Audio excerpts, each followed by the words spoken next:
Her name was Emma Lou, and for 3 straight days she hadn't said a word. Not a single sound since her folks' wagon kicked up dust and vanished down that long dirt road, leaving her on the church steps like a lost parcel nobody was coming to claim. She sat there, small and silent, knees hugged to her chest, just watching the empty space where they'd been. The crying had stopped. Now it was just waiting. But some deep, cold part of her already knew the truth. They weren't coming back. Folks in town, they just walked on by. They'd slow down, maybe steal a glance, but nobody ever stopped. It's funny how a silent child is easier to ignore than a crying one. She wasn't asking for anything, you see. So they gave her exactly that. Nothing. For 3 whole days. Tom Barrett didn't even see her the first time. He was too busy wrestling a broken wheelbarrow full of firewood, his own grief a fog he walked through every single day. A man who's buried his wife and baby doesn't tend to look up much. His wife, they said it was pneumonia. But Tom knew better. She'd just given up. The quiet in his cabin used to be a comfort. Now it was a predator. It watched him. It was the second day he saw the girl, a little knot of calico and misery, still sitting there. He paused, just for a second, then forced his feet to keep moving. But that night, the cold bit hard, and the wind sounded like bony fingers scratching at his windows. Tom sat at his table, staring at a bowl of soup he couldn't eat, and without quite knowing why, he put his coat back on and walked out into the dark. He found her right where he'd left her. He crouched down, not too close. "Where's your folks?" he asked. Nothing. Just a slow shake of her head. He looked at her face, smudged with dirt and sorrow. She looked like a ghost someone had forgotten how to bury. "You hungry?" A tiny, almost invisible nod. That was enough. "Come on then," he said. And after a moment's hesitation, she unfolded herself and followed him back to the cabin that was no longer empty. She ate the soup like she was afraid it would disappear. He gave her the cot by the stove, and she curled up with her back to the room, silent as the grave. Tom sat in his chair, watching the fire die down, listening to the strange, forgotten sound of another person breathing in his house. But in a town like Harper's Creek, a secret like that doesn't stay secret for long. And what started as a simple act of kindness was about to light a fuse on a powder keg of greed and lies that would burn the whole town to the ground. The town started talking the next day. A widower and a strange, silent girl. It was the kind of story that travels fast in a place where nothing ever happens. But nobody said a word to Tom's face. He had a stillness about him that kept folks at a distance. The quiet in his eyes mirrored the quiet that had taken his family. And people respected that kind of pain, at least enough to whisper behind his back. Days turned into a week.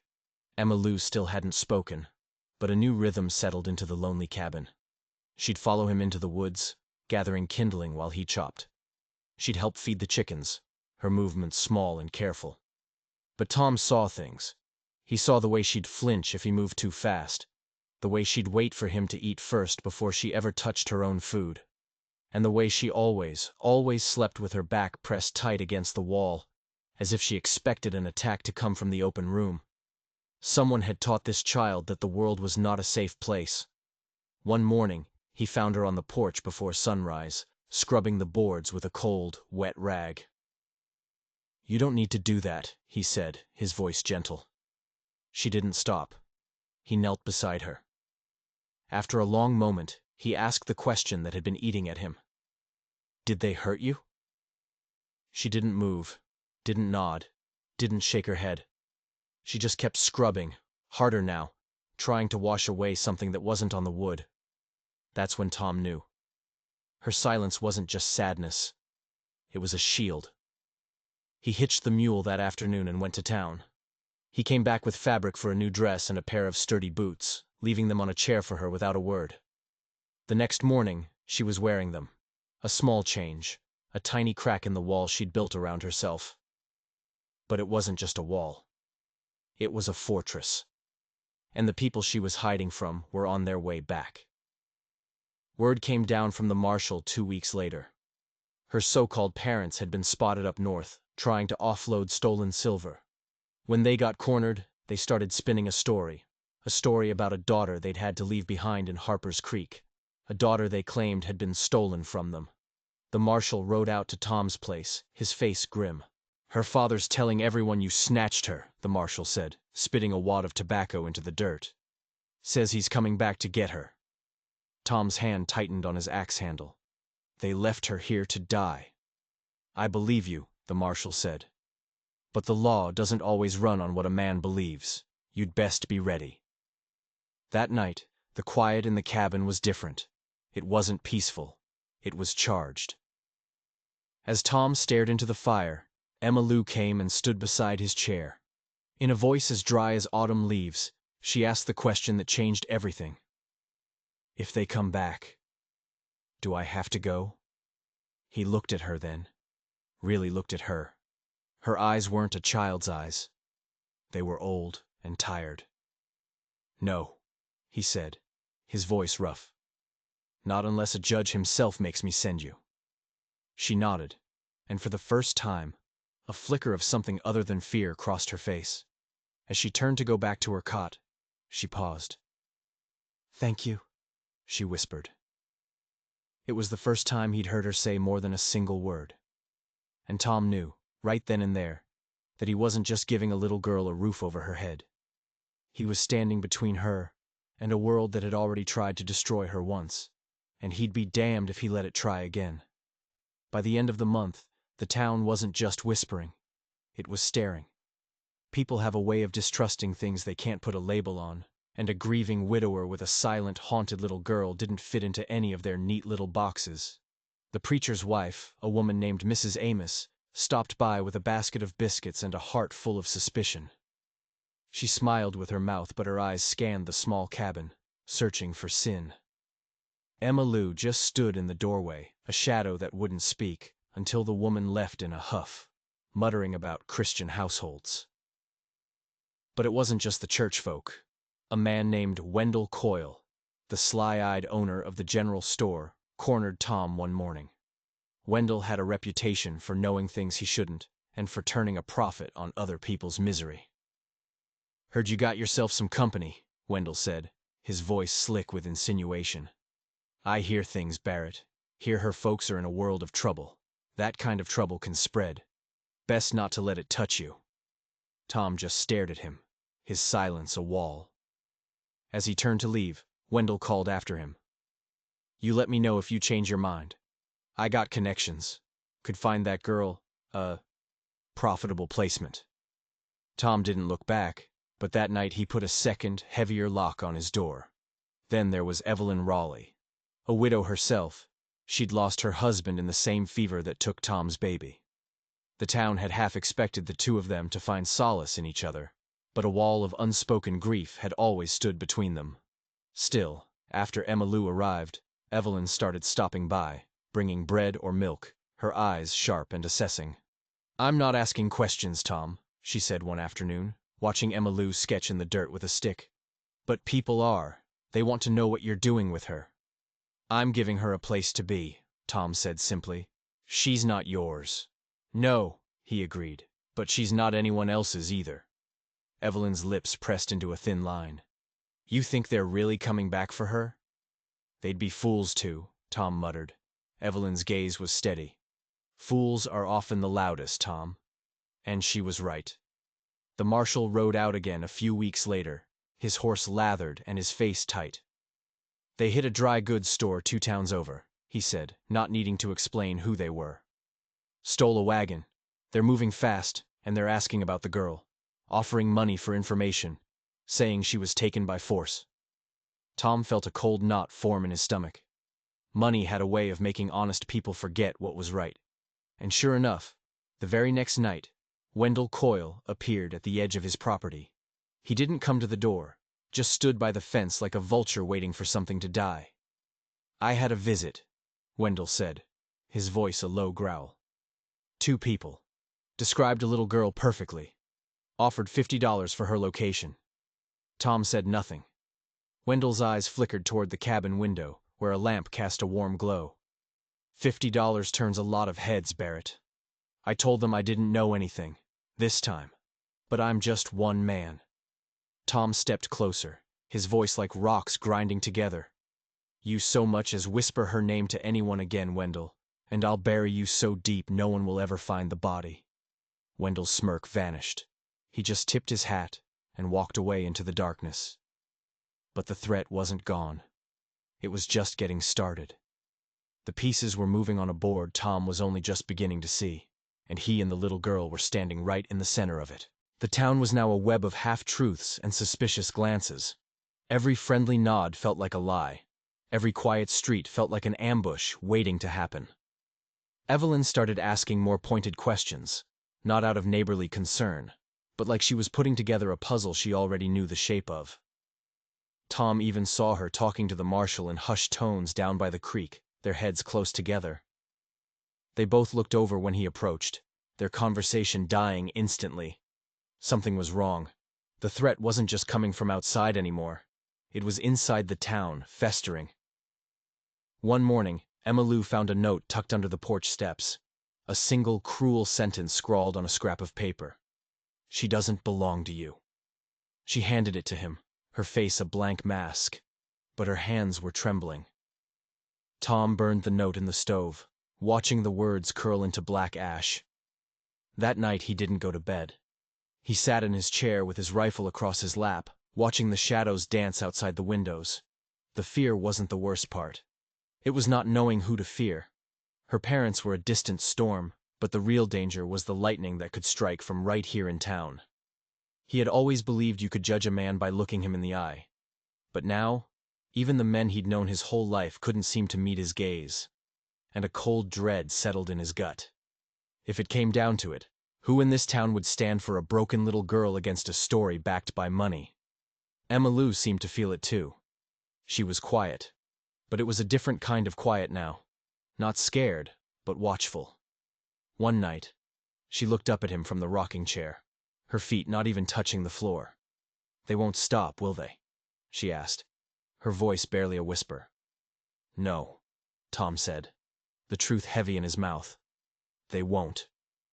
She nodded, a small, solemn motion. Then I won't either. For the first time, she didn't sound like a victim. She sounded like a fighter, and Tom felt a fierce, protective pride swell in his chest.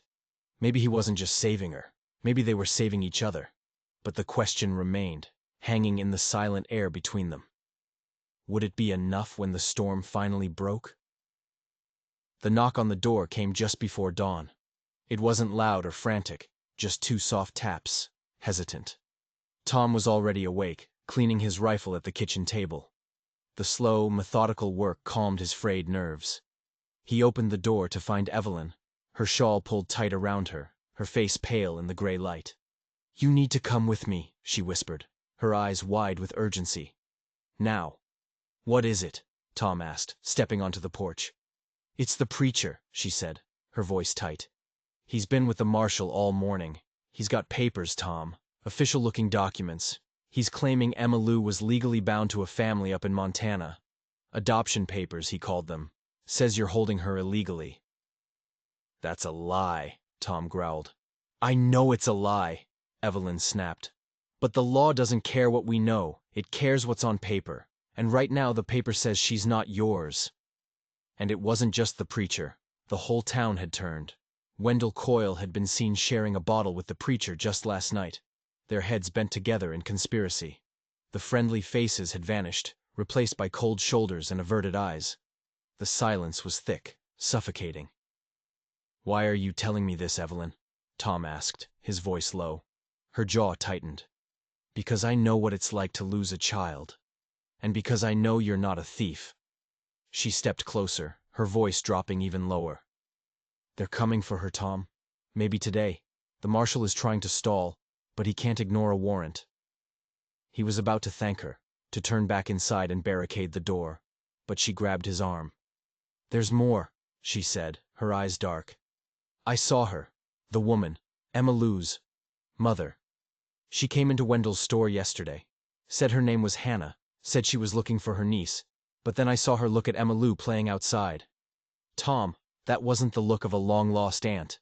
That was the look of a predator. A woman who would burn down the whole world to get back what she threw away. A new, deeper chill settled over Tom. This wasn't just about two desperate criminals anymore. This was organized. This was a trap, and it was closing in around them. The trap sprung 2 days later.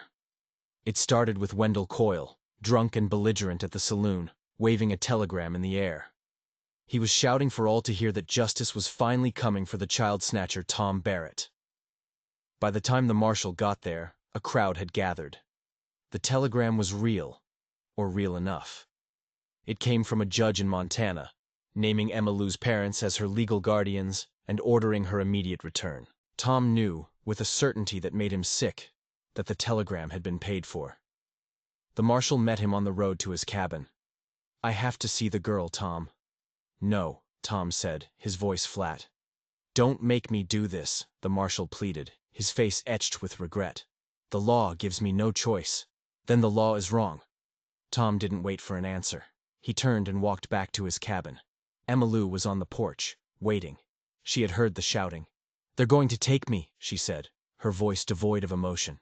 "No," Tom said, his own voice shaking with a rage he hadn't felt in years. "Not while I'm still breathing." That night, they didn't sleep. Tom packed a small bag with food, blankets, and every bullet he owned. They would head for the hills, for the mining camps in the west. He knew a man there, someone who owed him a debt from the war. They could disappear. But before they could slip out under the cover of darkness, Emma Lou asked him a question that stopped him cold. "Do you think I'm bad?" she whispered. He stared at her. "My mama," she continued, her voice trembling. "She used to say I was a curse, that I ruined everything I touched. She said I was the reason my baby brother died, that I took up all the good air in the house." Tom dropped to his knees in front of her, his rough hands gripping her small shoulders. "Don't you ever believe that," he said, his voice fierce. "She said that because she was weak. She couldn't carry her own pain, so she tried to put it on you. But that weight was never yours to carry, Emma Lou. Never." For the first time since he'd known her, tears streamed down her face. "Why do people do that?" she sobbed. "Why do they want to hurt each other?" "Because they're scared," Tom said, pulling her into a hug. "And sometimes, it's easier to break something beautiful than it is to try and fix what's broken inside yourself." They were ready to leave before the first hint of dawn. But they weren't the only ones who had been awake all night. As they reached the edge of town, a wagon blocked the path. Wendell Coyle sat there, a rifle laid across his lap, a smug grin twisting his face. "Going somewhere, Barrett?" he sneered. "Really thought you could just run off with my $50? Tom's hand went to the pistol at his side. "Get out of the way, Wendell." Wendell laughed. "You pull that trigger, and you'll hang before noon." Tom took a step forward. "Maybe. But I'll take you with me." Wendell's grin faltered. He was a bully, not a fighter. He hesitated, and in that hesitation, a new figure emerged from the shadows behind him. It was Evelyn. She held a double-barreled shotgun, its twin muzzles pointed squarely at Wendell's chest. "You heard the man," she said, her voice as cold and hard as Riverstone. "Move." They fled into the hills as the sun came up, leaving the corrupt town behind them. For a few days, there was a fragile peace. The air was cleaner. The silence was comforting. One afternoon, Emma Lou laughed. A real, genuine laugh, as she chased a rabbit through a meadow. The sound was so beautiful it nearly brought Tom to his knees. And that's when the next secret came out. That night, by the fire, she turned to him, her eyes serious. "They weren't my real parents," she whispered. Tom froze. "I heard them talking one night," she said. "They found me. In a basket, on the church steps, where you found me. They said my real mama died having me. The town gave them money to take me in. That's the only reason they kept me." Her voice was small, full of a pain no child should ever know. "I thought if I was good enough, if I did everything they said, maybe they'd..." Forget I wasn't really theirs. Tom's heart broke. He pulled her close. You don't have to be good to be mine, he said gruffly. The stakes had just changed again. This wasn't about the law anymore. This was about family. A family forged in fire and fear, claimed by choice, not by blood. And no piece of paper, no paid-off judge, and no ghost from the past was ever going to tear them apart. Just when they thought they were safe, the mountains turned on them. A storm rolled in without warning, a black, bruising tide of thunder and rain. Tom barely got a makeshift shelter up before the wind ripped it half to shreds. He held Emma Lou tight, her small body shivering against his, as the world dissolved into a howling chaos of darkness and water. For the first time since leaving Harper's Creek, Tom felt a genuine spike of fear. Maybe running had been a mistake. Maybe there was no escaping the darkness that was chasing them. By morning, the fire was dead and their supplies were soaked. Emma Lou's lips had a bluish tint. He wrapped her in the last dry blanket and carried her, stumbling through the mud and debris, his mind a frantic prayer for shelter. They found it by sheer luck. A dilapidated hunter's cabin, leaning like a drunk but with a roof mostly intact. He kicked the door in and laid her down by the cold hearth. As he coaxed a sputtering fire to life, she finally spoke, her voice weak. They're still going to find us, aren't they? He didn't have the heart to lie to her. He knew Wendell wasn't the type to give up, not when money and pride were on the line. 2 days later, he found the proof. While hunting, he spotted fresh boot prints near the creek. They were too big to be his, too deep to be hers. Someone was close. Following the tracks, he crept through the underbrush until he saw them. It was Wendell, his arm in a sling, the preacher, and a third man, a stranger with cold eyes and a leather satchel that screamed lawyer. They were arguing. She's just a child, the preacher was saying, his voice strained. Maybe we should let this go. She's property, Wendell spat back. And he stole her. She's the key to everything. Tom felt a white-hot rage burn through him.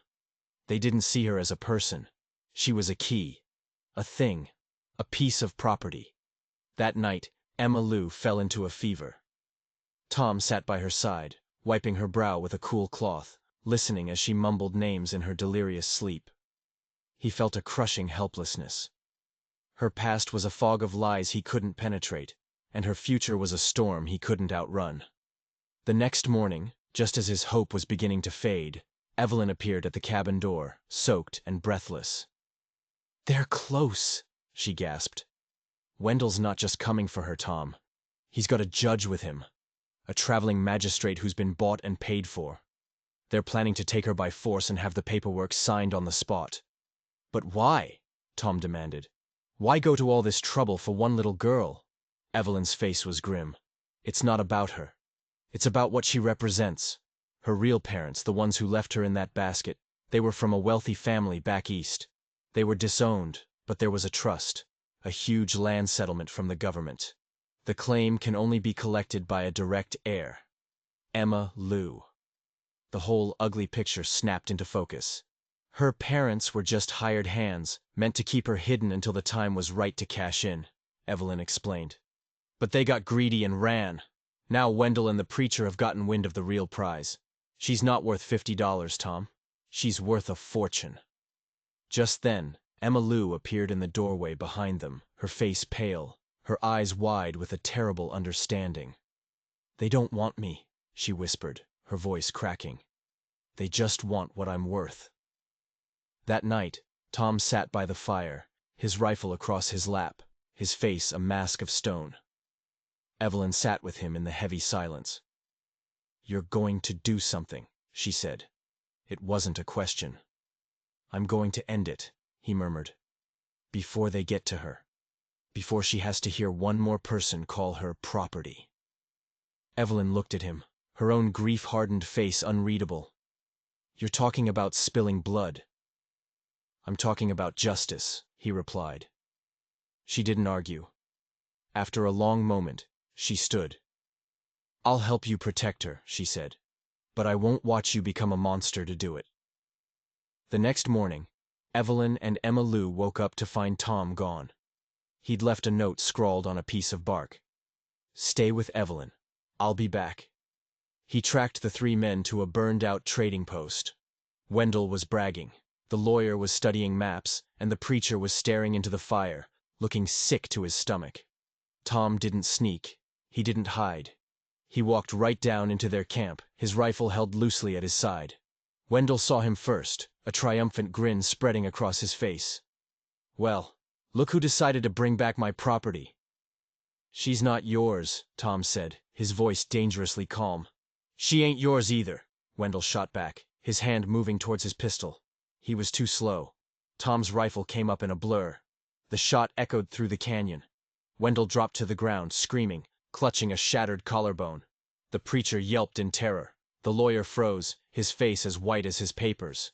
Tom leveled the rifle at them.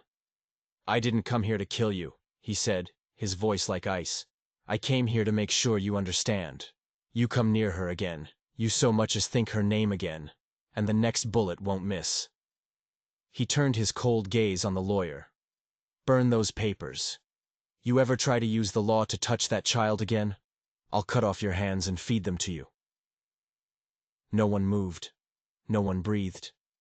He turned and walked away, the silence of the woods swallowing him whole. He had crossed a line. He had shot a man in cold blood, and he knew, deep down, this was only the beginning. The law of men had failed.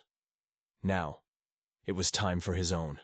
The preacher found him on the trail back, stumbling through the trees, his face a mess of tears and terror. "She needs more than this," he cried. "She needs forgiveness. She needs God."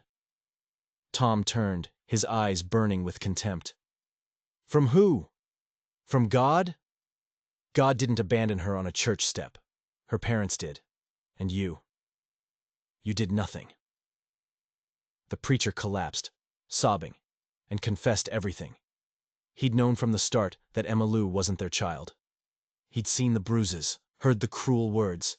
He'd even written to his superiors, begging for intervention, but they'd told him not to get involved, to protect the church from scandal.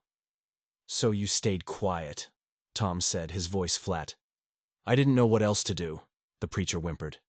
"You did nothing," Tom repeated, his voice a low growl. "That was your choice." He left the broken man on his knees in the dirt. When he got back to the cabin, Evelyn was packing their meager supplies. "They'll send the marshal for you now," she said, not looking at him. "We have to keep moving." But Tom shook his head. "No," he said, his voice weary but firm. "No more running. We end it here. Let them come." Emma Lou came and stood beside him, taking his hand. Her touch was hesitant. "Are you going to shoot more people?" she asked, her voice small. His throat tightened. "Only if I have to." "I don't want any more dead people," she whispered. "I know," he said. "Neither do I." But he knew that some men were already dead inside. They just walked around, breathing and causing pain, and he was done letting them. That night, he took the rifle and buried it deep in the woods. Not because he was done fighting, but because he needed to remember who he was fighting for. Emma Lou was watching. And the man he became now was the man she would remember forever. But he kept the revolver tucked in his belt, just in case. When the law finally arrived the next morning, Tom was waiting on the porch. The marshal was there, along with the lawyer from the camp, his face still pale with fear. Wendell was nowhere to be seen. The lawyer stepped forward, holding up a fresh set of papers. "By the authority of this court," he began. Tom cut him off. "I'm not handing her over. She is not your legal ward, Barrett." "She's not your payday," Tom shot back. The marshal held up a hand, his eyes filled with a deep weariness. He looked past Tom, at the small face of the girl peering out the window, and then back again. "I can't protect you from this, Tom," he said quietly. "If you resist, I'll have no choice but to bring you in." Tom gave a slow, deliberate nod. "Then bring me in," he said. "But she stays." For a long moment, nobody moved. The only sound was the wind whispering through the pines. The lawyer looked from the marshal's tired face to Tom's unyielding one, and knew he had lost. There was no victory here, only more blood and more trouble. He snatched his papers, turned on his heel, and stormed back to his horse. The marshal lingered. "I hope you know what you're doing," he said, his voice low. "I do," Tom answered. As the dust from the marshal's horse settled, Emma Lou stepped out onto the porch. She stood beside him, her small shoulder just brushing his leg. She looked up at him, her old, tired eyes finally looking like a child's again. "I'm not scared anymore," she said. Tom swallowed the lump in his throat. "Good," he managed to say. "Neither am I." It was a lie. He was terrified. Terrified of what he'd become, and what he still might have to do. But he was hers, and she was his. They had drawn a line in the dirt, and on their side stood family, on the other the world, and they would face it together. But the world wasn't done with them. The quiet that followed was a fragile thing, easily broken. The night felt different now, heavy with the knowledge that they hadn't won. They had only survived a single battle in a war that was far from over. Tom sat on the porch, the cold revolver in his hand a familiar weight. He knew Wendell wouldn't just let it go. Men like him saw justice as a personal insult. And the preacher, a man broken by his own cowardice, was even more dangerous. He had nothing left to lose but his pride. A rustle in the trees snapped Tom to his feet. It was Evelyn, her face etched with panic. "They're coming back," she hissed. "Wendell got a posse from the next county, and the preacher. He's with them. He's telling them you're a godless man who attacked an agent of the court. He's turned this into a holy war." Tom's blood ran cold. It wasn't about money anymore. It was about righteousness. And there was nothing more dangerous than a man who believed God was on his side. The sound of hoofbeats echoed through the valley. A dozen men, their faces grim in the torchlight, surrounded the small cabin. The preacher stood at their head, his eyes burning with a feverish zeal. Wendell was with them, his arm in a sling, his face a mask of vengeful fury. "It's over, Barrett!" the preacher shouted. "Give us the child and confess your sins." Tom stepped out into the light, his hands empty. "She's not a sin," he said, his voice carrying in the still night air. "She's a child, and you're the ones who need to confess." Wendell laughed, a harsh, ugly sound. "We're done talking." He raised his pistol and fired. Tom dove back as the bullet splintered the doorframe where his head had been. The night exploded into a chaos of gunfire and shouting. From inside the cabin, Emma Lou screamed. Tom scrambled back inside. She was on the floor, a dark stain spreading across the side of her dress. Evelyn was pressing a cloth to the wound, her face a mess of terror. "No!" Tom breathed, dropping to his knees. "Stay with me, Emma Lou. Stay with me."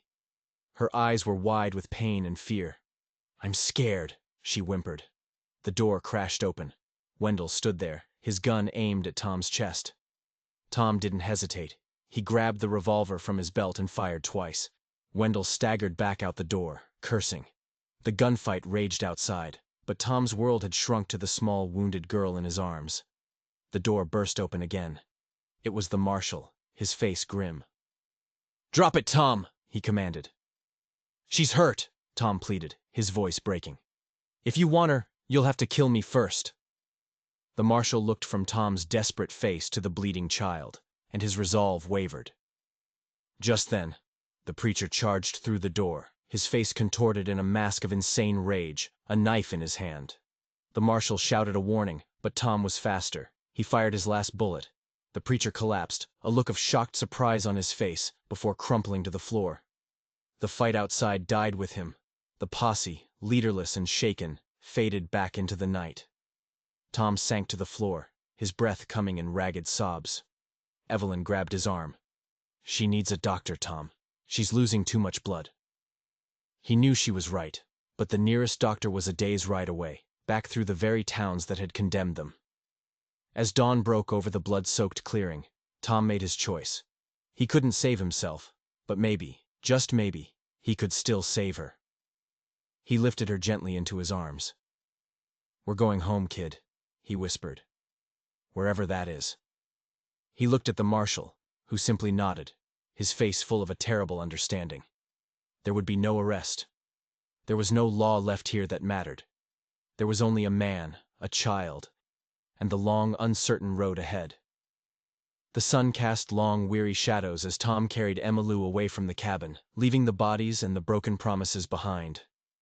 He walked all day and all night, driven by a singular, desperate purpose. He found a doctor in a dusty, forgotten mining town, a man whose questions died when he saw the look in Tom's eyes and the wad of cash Tom pressed into his hand. For 3 days, Tom sat by Emmylou's bed, not eating, not sleeping, just watching her breathe.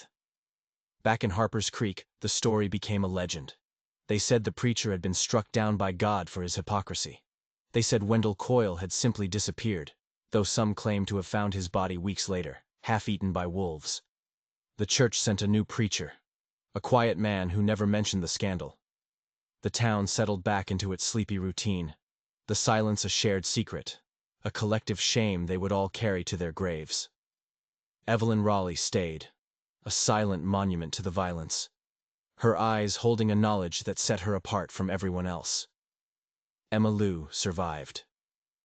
The wound left a scar, but her spirit, miraculously, began to heal. The nightmares faded, replaced by a quiet strength Tom had never seen before. In the safety of their anonymity, in a new town where no one knew their names, she finally began to laugh again. Tom watched her, his heart a tangled mess of love and pain. He was an outlaw now, a killer. He had traded his soul for her safety, and he knew he would do it again in a heartbeat. The justice he had delivered was brutal and swift, and it would haunt him forever. One evening, as they watched the sunset paint the desert sky, Emmylou leaned her head against his shoulder. "Do you think we'll ever stop running?" she asked. Tom looked down at her, at this child who was his daughter in every way that mattered. "Maybe," he said, his voice rough. "But even if we don't, I'm not going anywhere." She smiled, a real, unguarded smile, and in that moment, the ghosts of the past seemed to fade, just a little. The road behind them was a trail of blood and ashes, but the road ahead was theirs to walk together. And for the first time in a very long time, that felt like enough. If you were moved by Tom and Emmylou's story, and you believe that sometimes a man has to make his own justice, don't forget to like and subscribe for more tales of when the law fails and humanity has to find its own way.